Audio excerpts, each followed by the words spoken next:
Thank you. Welcome back, everyone, to the joint hearing of the Senate Economic Development, Housing and General Committee and the House General and Housing Committee.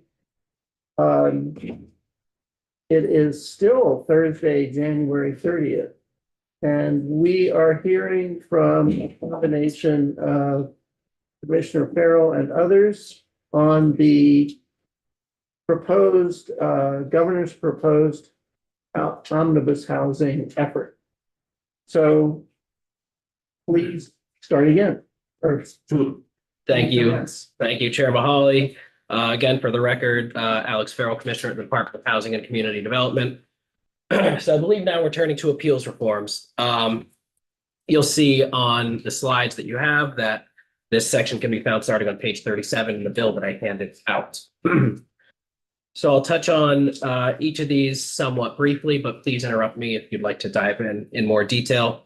And I believe if I need any assistance, our general counsel is on the line here. So starting with looking to set stricter standards for appeal, we were able to look at what some other states have in place, and in this case, use some language from a combination, but largely taking the language from Washington State regarding land use appeals, and in this case, requiring that the appellant demonstrate a clear and substantial departure from the comprehensive land use regulation plan. The logic here is doubling down on everything that we're trying to do with the future land use mapping and really turn more to making, as Senator Clarkson said before, the comprehensive plan and the land use mapping more important. And so that would be a key part of the appeal process, is looking to that to see if the project that's to be appealed departs from that or is in line with the land use regulations.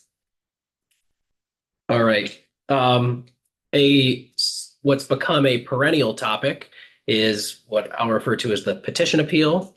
It used to be the 10-person appeal, and last year it was changed to the 20-person appeal.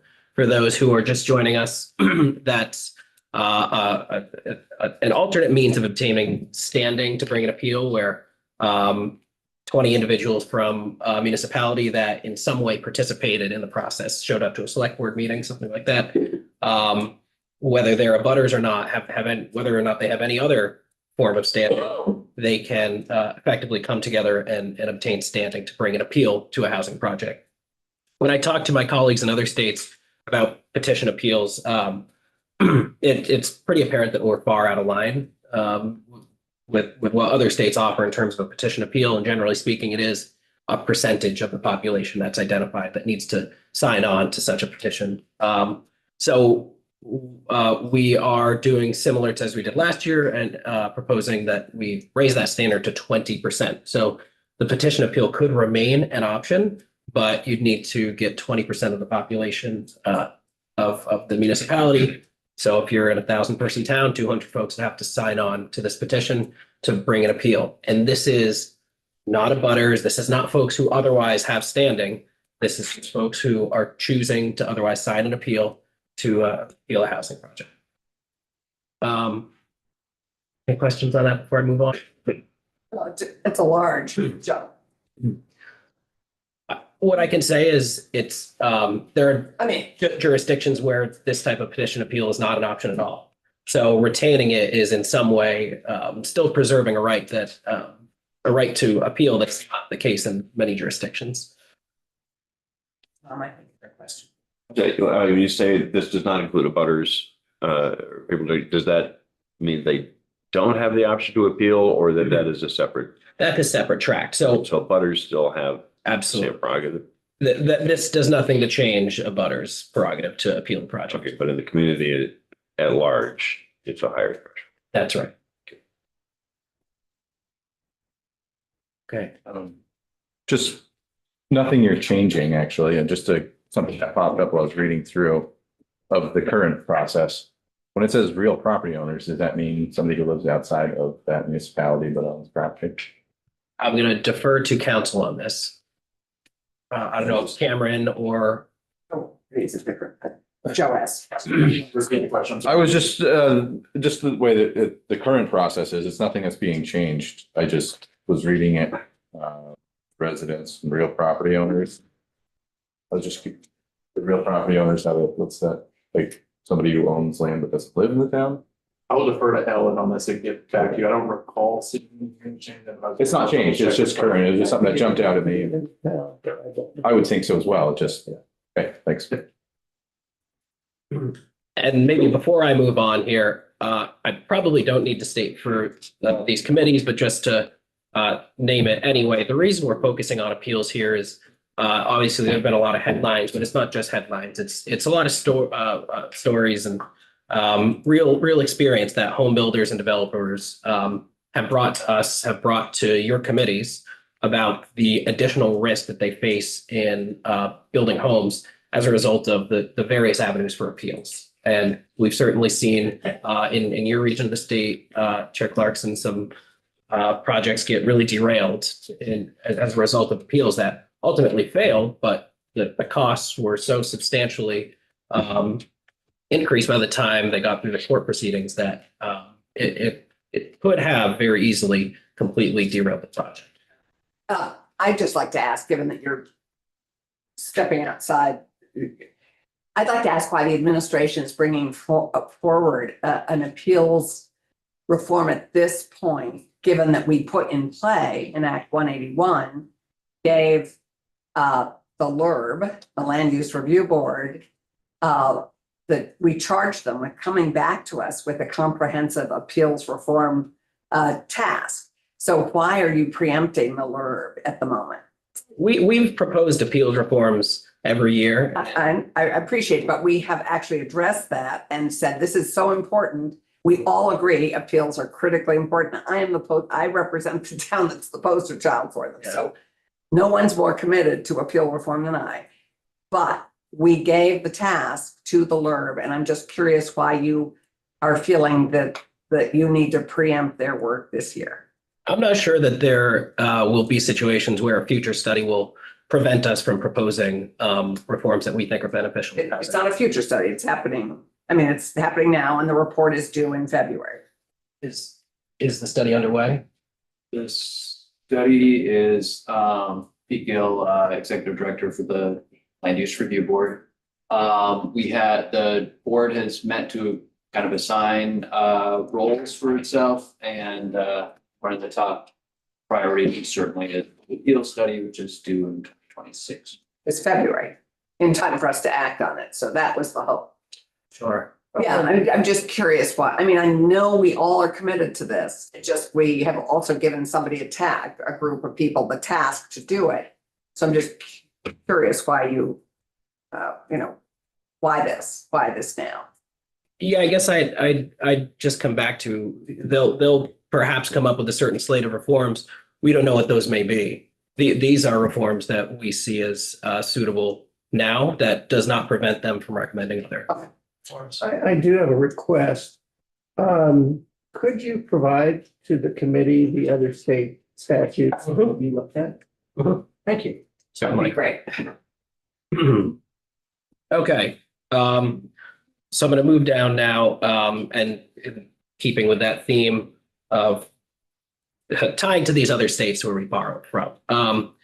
This next point on rebalancing says accountability, but I think rebalancing a little bit of the risk in bringing an appeal. We borrowed something from the state of Massachusetts where they can have the mechanism they use is a bond, but in this case, giving the court discretion to hold an appellant liable for up to $50,000 of a developer's costs in defending an appeal. Again, this is the court's discretion. There's also built into the statute a hardship waiver. So if somebody that doesn't have the means to do that wants to bring an appeal, that this can be waived. And again, the court exercises their discretion.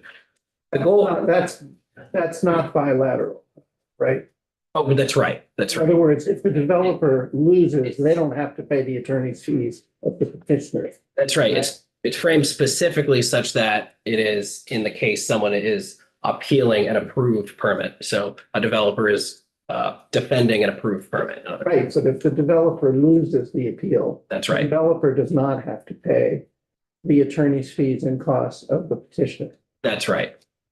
That's right. And the logic here is often in these cases, the developer has hundreds of thousands, if not millions of dollars on the line. And in most cases, even beyond just the cost of defending the appeal, which is going to be thousands of dollars, they end up losing out on thousands, if not hundreds of thousands of dollars as a result of increased costs because of the delay. And we've certainly seen delays in excess of a year, 2 years, several years. 10 years. 10 years in some cases, that's right. So this also puts more skin in the game for those who want to appeal. This is sometimes called skin in the game provision. I mean, Yes, please. go Yeah. ahead. This wouldn't be eligible for carrying costs. This is just legal fees. Just legal fees, that's right. And thank you, Senator, we did contemplate that. We felt that would be a touch too punitive. I certainly welcome the conversation, but I think at least as a starting point, just legal fees with a cap at 50,000. And deferring to judicial discretion. Go ahead. It's kind of a detailed question. That $50,000 is paid by all 20% of the folks who signed the appeal to begin with? Well, this What is that actually- this is whoever the appellant is. Okay. So this might not be folks that use the petition appeal to bring an appeal. It could be an abutter, it could be another group. And so whoever is named in the case would be the party that's held liable. So it could be a group. In some cases, it is a group. Yeah. Yeah. Gail? Is it a deterrent for people to appeal? I think in a way, it is. I mean, the goal is not to deter any appeal, because I doubt that a court would hold someone liable in the case that there was with the deemed legitimate grounds, but the goal is to deter frivolous appeals. Mhm. I'm using the term frivolous, but again, this is the court's discretion. Mhm. Go ahead. Thank you. So turning now to timelines, building on what you all already did last year in Act 181, where you set out timelines for. Actually, Alice, could you go back to the slide? I do have. Heck, we didn't do the bottom. Oh, yes, I'm sorry. I'm just wondering, there are several places where you're instructing the judiciary Okay. to prioritize. Hmm. Do you have any indication that that makes any difference? Wow. In other words, or is it a money and resource issue? So I defer to Judge Zone. You all did that last year in Act 181, where you did set a goal for them to issue a decision. We set a goal, but we didn't. Right. This is an interesting, I just wanted to know, okay, we will talk to Judge Zone. Thank you. Yeah, so the last provisions on appeals that I do want to cover is this last 2 points, which both are setting goals, but again, deferring to the court's judgment. So the first is basically asking them to prioritize appeals having to do with residential housing above others, but still deferring to the court to determine what's the most urgent matter.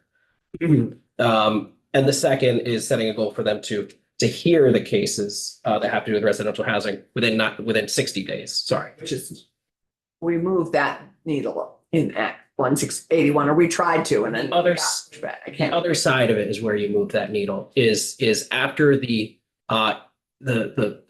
close of the last hearing, you have a certain amount of time. The court is asked to issue a decision within, I don't remember if it was 60 90 days. Is it 90 days? So again, they still defer to the judiciary, but it's putting down on paper some goals. Yeah, right. And I suspect Judge Zoner has thoughts. All right, I'll move into Act 181 now. So I'm going to start with some proposed changes to the interim exemptions.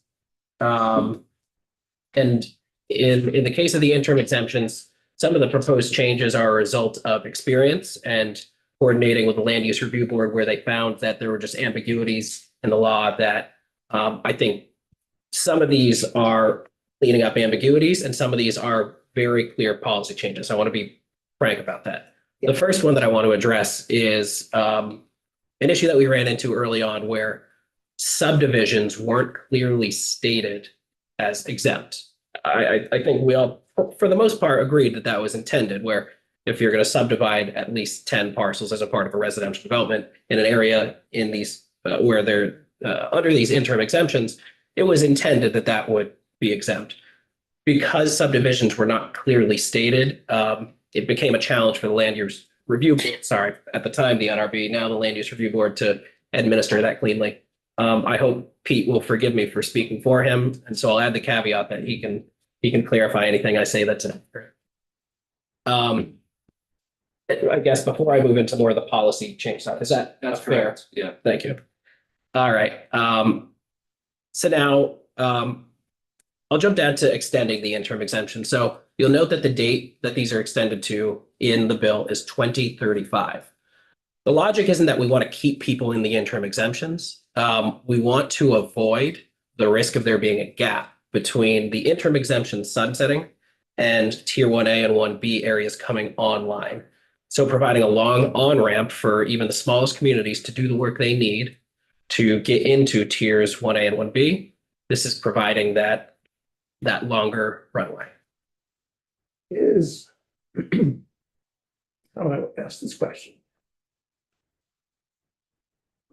Let's say right now, East Callis is a village center, I think, in the Designated village. center. designated Yeah. village center, which admittedly is based on mapping that may or may not be accurate.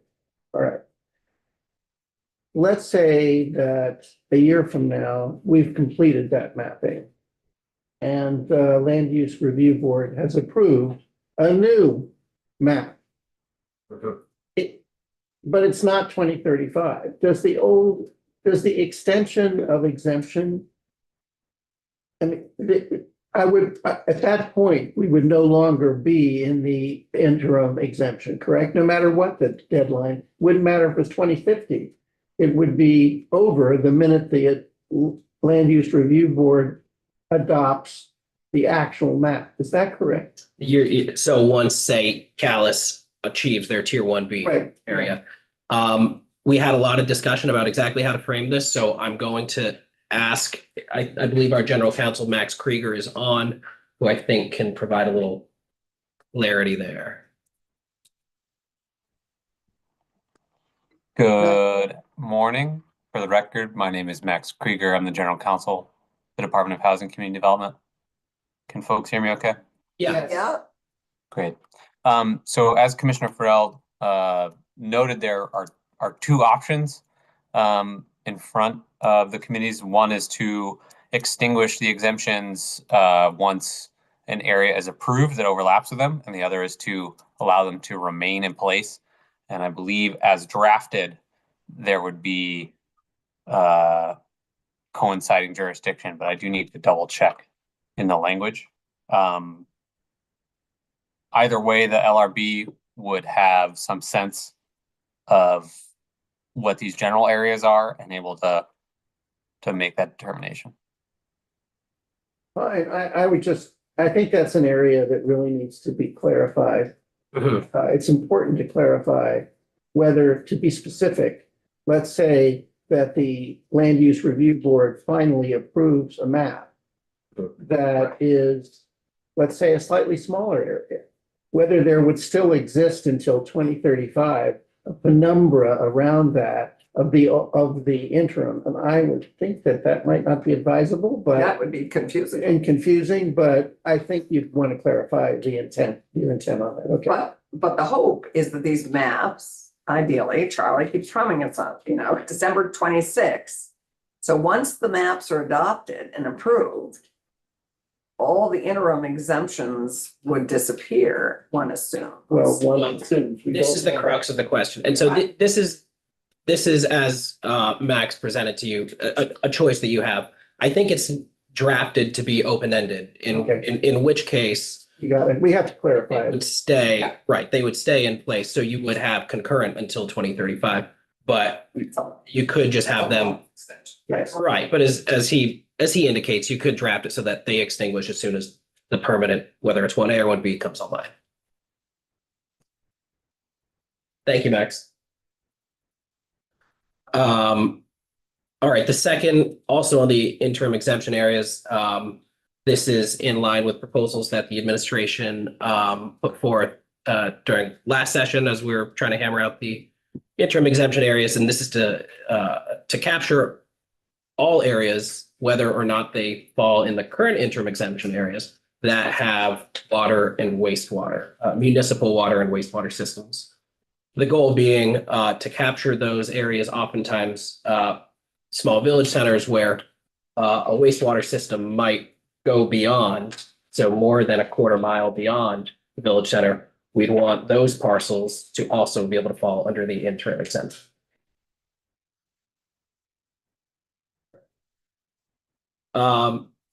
And then there's some language here to broaden the applicability of the transit route interim exemption. As folks probably know, this as currently drafted only applies to Chittenden County. There are other parts of the state that I think have similar routes that would make just as much sense to include.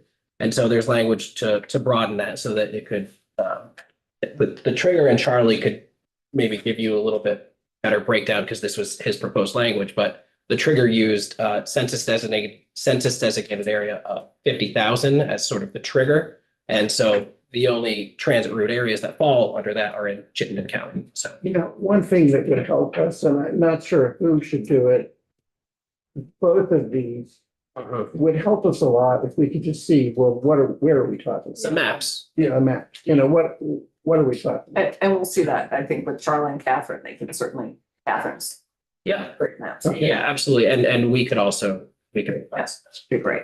Nora?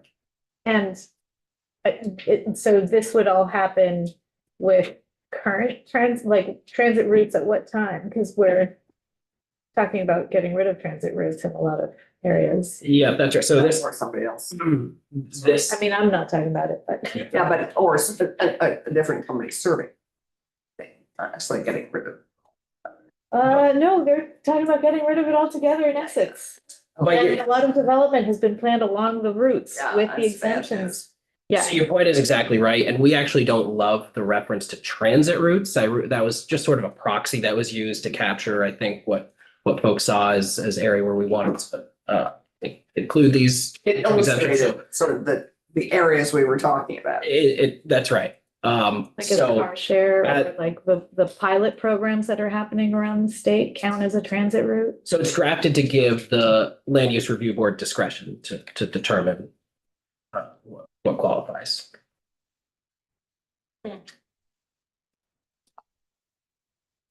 Yeah, no, I appreciate that, Rep. Dodge, and I do want to make that clear on the record and to committee that it's very important to be following what happens, and we know that housing and transportation need to be considered together, and there are going to be some changes. It's going to be rough.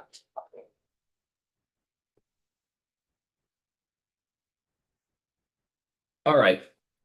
I included a reference to some governance changes. I'm not going to dive into these, and I don't think it's important that I do today. I'm sure once the land use review board is settled, they'd be happy to come and chat more about some of these changes. I'd say on the whole, these are just changes to make sure they can operate efficiently in recognition that public meeting law and other things were not designed for a board of full-time folks to operate and manage this quasi-state entity. So those are what I would call technical corrections. I'd say those are much more in line. Yeah, technical corrections and cleanup.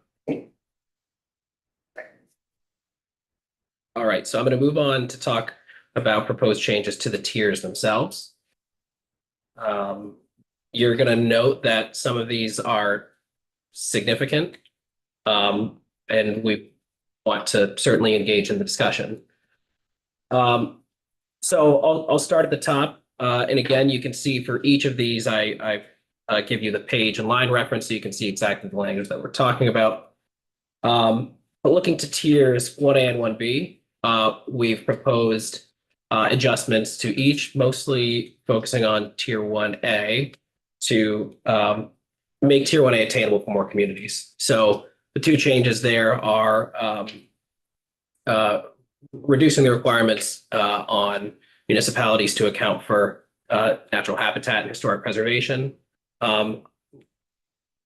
there's, I think, an opportunity for more discussion to alter those if striking them is not something that folks are interested in, but those are the areas where we see the most opportunity for giving more communities a chance to get on board. And then what I see as the most important change for Tier 1A here is the allowing municipalities to use RPC or other capacity, contracted capacity, to obtain to meet the capacity threshold for Tier 1A.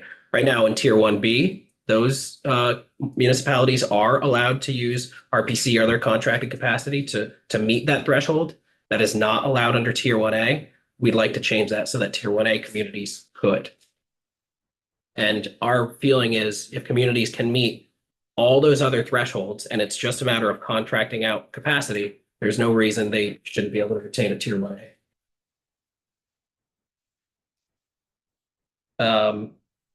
The primary change on Tier 1B is this next bullet, which is the opt-in, opt-out discussion that we had last year.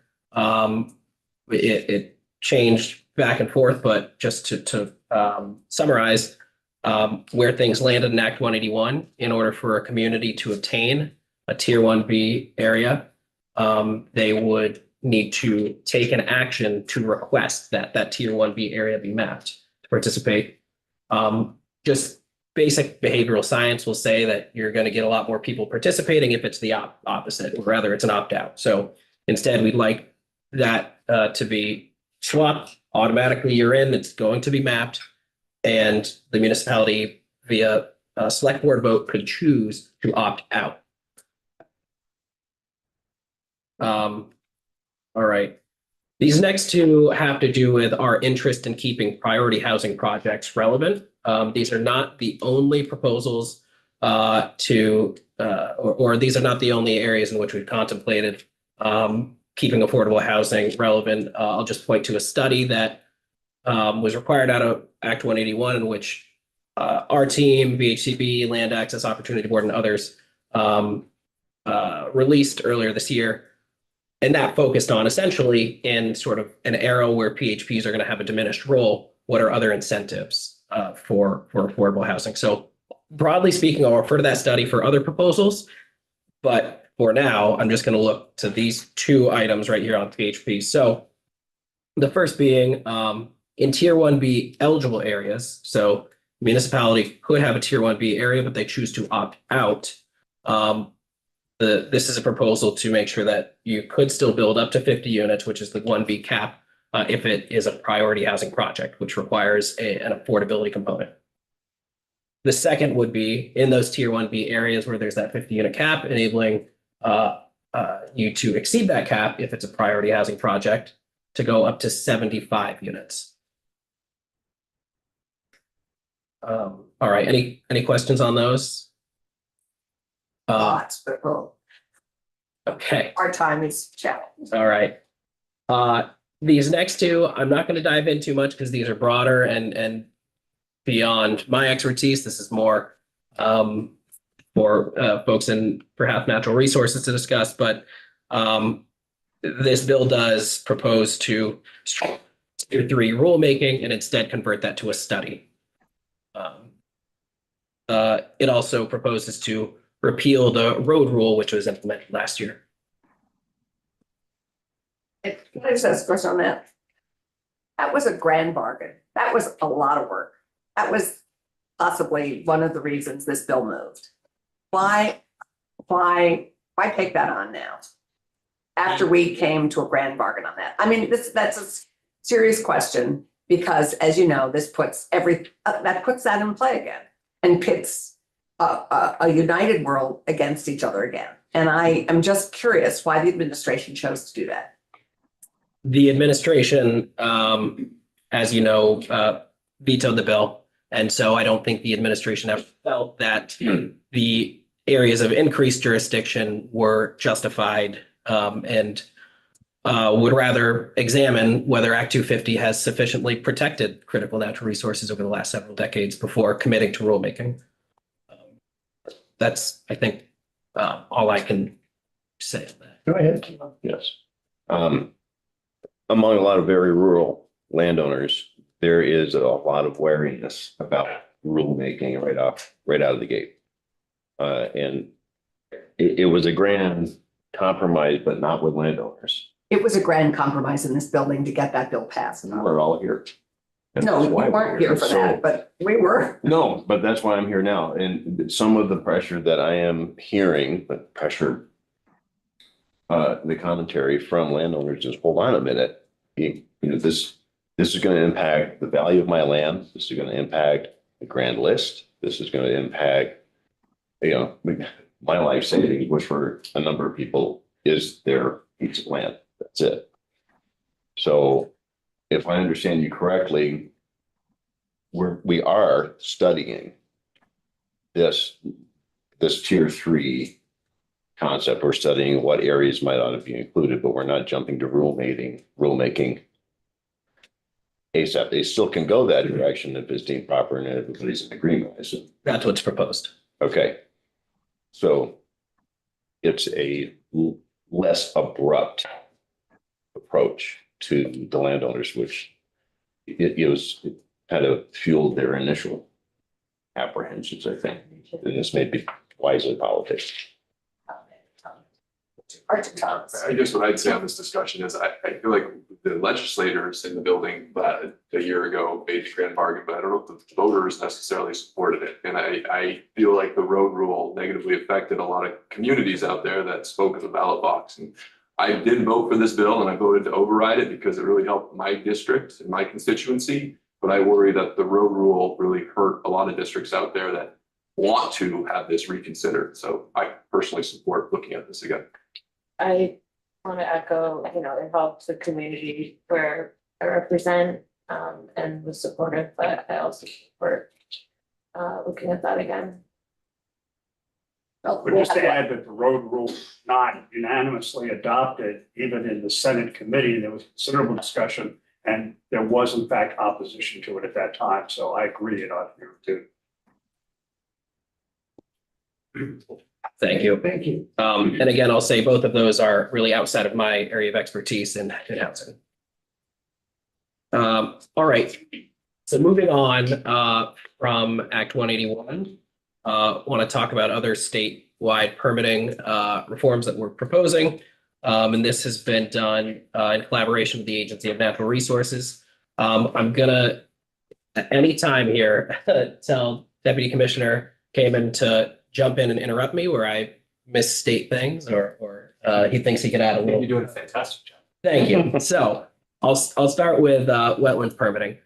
What's proposed in this bill is to adjust Class 2 wetland standards to essentially relax permitting in designated areas, interim exemption areas, tier 1A and 1B areas, and existing industrial parks. The logic here is to continue under the framework that's been laid out in Act 181, in which we're essentially taking a look at areas where we want to streamline permitting and enable more growth. It also amends wetlands buffers from 50 feet to 25 feet in those same areas. It also makes adjustments. Oh, yes, Mr. Chair. I was a little confused by that. I realized that the version has changed. I understand that, but is the 25 feet, the 50 feet down to 25 feet applies in the designated areas. So that would only be Class 1 wetlands, right? In other words, Class 2 wetlands are gone. Right? That's not accurate based on a little bit of tune-up on the bill that I've been able to see. Okay, So the purpose here is to continue to protect mapped wetlands in the designated areas. But in those designated areas to constrain the buffer outside of the wetland to 25 feet instead of 50 feet. I understand that. I don't understand how that works with the first bullet. Modifies Class 2 wetlands in designated areas. To 25. No, is it, the way I read it, they're just taken out of the definition. Oh, go ahead. If I may, thanks. That's the revised language that has been shared back and forth between Agency of Commerce, Community Development and ANR. Yeah. Is much more clear on this matter and it Great. Enough said. We'll deal with it Okay. later. Okay, thank you. Sorry to, let's go on. All right, thank you. And a version with the highlighted changes has been provided to Cameron and the other county folks. Thank you. So along with that, it also makes adjustments to the net gain of wetlands requirements, which is essentially that, and I think I could state broadly, the goal of having a net gain in wetlands statewide is that in broad terms. Yes. So making adjustments to that. That's about as much detail as I can speak to wetlands. Does anybody have any more detailed questions on that? So I just am curious, and we'll get into this more completely, but these can't be in conflict with our mitigation efforts and our building resiliency in terms of honoring our wetlands as our sponges that protect our downtowns. So we will, and this is not our committee's jurisdiction, quite honestly. This is natural resources jurisdiction, not ours. So, but it's important for us to understand how those two competing goods are honored. Yeah, I think certainly something that's contemplated and something that we could dive into more with the right experts in the room. I'm not one. Okay. And then the last one on this page, looking at wastewater connections. So trying to remove some duplicative permitting here. And this is a proposal that came from our friends at the Agency of Natural Resources, which would essentially provide an opportunity for municipalities to participate in a essentially a general permit in which the Agency of Natural Resources could delegate review of wastewater connections permitting to the municipality so that there isn't municipal permitting and state. So it would streamline review. As part of that, there's a certain, I think it's a $50,000 appropriation to go towards creating a database to support this effort. Is that a mandatory requirement? In other words, does A&R, as I read it, A&R doesn't have to delegate That's right. to every municipality that wants it. There are criteria, it has the discretion, right? It retains discretion. A municipality would apply for this. That's right. Okay. All right. I'm getting to the end here, so I'm just going to touch very quickly on some of the data as this relates to some of the effort that came out of the last bills. But there is a section in here, a small section, but it's an important section to help support some of the data and the target work. So again, to give credit to Representative Krasnow, who really pushed the targets and the effort of tracking these targets, I want to point to something that's been discussed for quite a while. So CAMA, the tax department's administrative system they use for grand list management, we see that as a great opportunity to track housing data. Right now, we are restricted in the data that we can get out of that, and there's certain fields that we'd like to make use of. If some folks have seen, we've published recently not just the housing targets that were required out of Act 181, but also a dashboard that uses E911 data, satellite imagery, and various other sources to try to keep track of more accurately new housing units coming online. Far more accurate than the building permit data that we use right now from the Census Bureau. So this small provision to make some changes to the agreement with CAMA basically would allow us to get more granular data, and it would just be another data source to layer on there. So this is a small but important provision.